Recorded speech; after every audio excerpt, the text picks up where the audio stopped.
Hello students, welcome back to Neeta's Business Studies class again. So in today's class, we'll be doing the types of plans. In our last class, we have already studied about all the process in planning and all of the steps in planning process. Now in today's class, we're going to do all the types of plans, different types of plans. So your plans are mainly categorized into two main categories, that is single-use plans and standing plans. So single-use plans is developed for a one-time event or project. Such a course of action is not to be repeated in future. The duration of such plans may be for a week or for a month or even for a day. And for example, it is budgets and programs. So single-use plan is for a short term.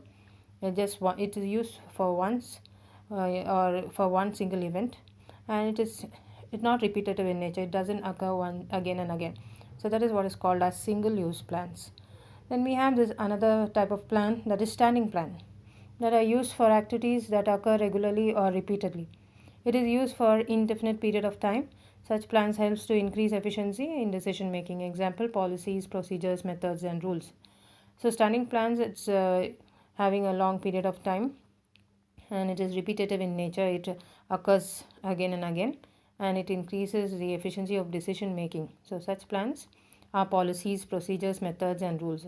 All these examples of budgets and programs, policies, procedures, methods, and rules will be studying in our next topic, that is types of plans here.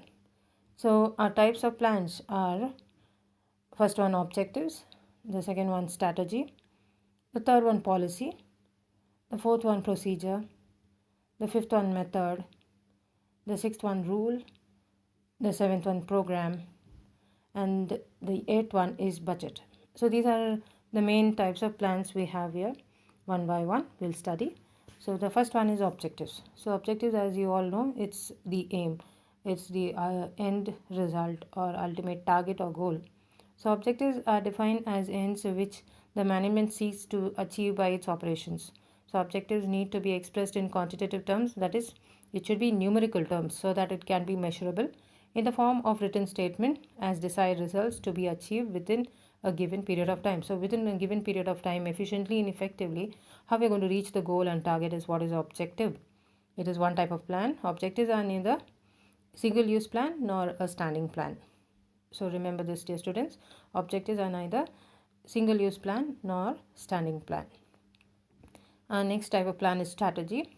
A strategy is a comprehensive plan. Comprehensive means it gathers together, it covers a vast area, it covers the whole area of plan to achieve the organizational objective. That's why it is called as the ultimate goal. Organizational objectives can be achieved through strategies. So strategies are neither single-use plan nor standing plan again. It is a blueprint of the business. Yes, how to go about on the whole is what is actually its strategy. It forms the organization's identity. It is influenced by business environment, very much business environment, that is in external environment as well as internal environment is very much influenced by strategy. So strategies should be prepared taking into consideration the business environment. Our next type of plan is the procedure. So procedure, you're very familiar with such words, dear students. So this is procedure is nothing but the steps or stages to be carried out. So procedures are the steps to carry out activities established in advance to handle future situations. How to go about it step by step. So procedures are a sequence of steps to carry out different activities. 1, 2, 3, 4.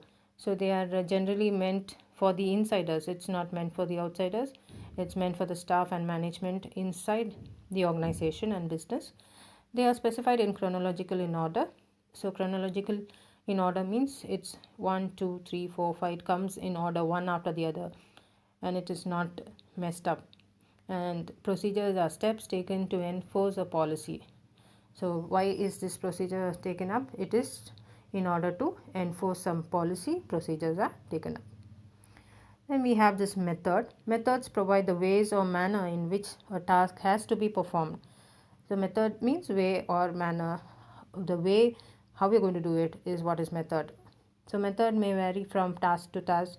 Selection of proper method saves time, money and efforts and increases efficiency. Yes, of course, if you have a proper method of doing any work or task, then it will help you out to successfully increase your efficiency and you will be successful. So method is a way or the manner in which the task can be accomplished or performed.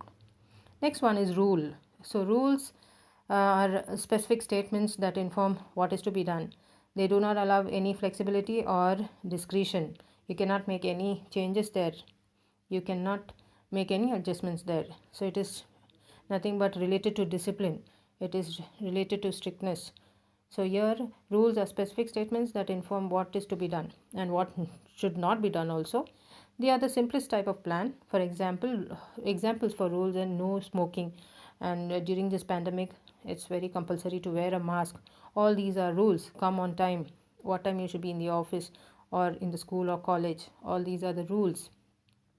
So rules are nothing but specific statements that inform us what to do and what not to do. And when you don't follow rules, strict actions will be taken against.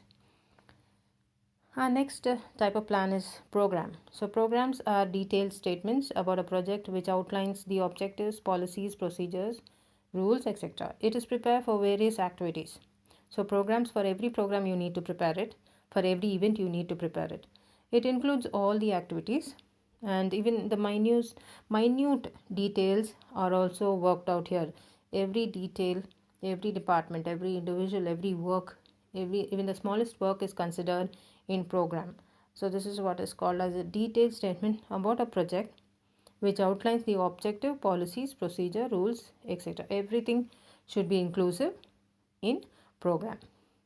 Next one is the budget. A budget is a statement of expected results expressed in numerical terms. Yes, even budget should be in numerical terms so that it can be measured in quantitative terms.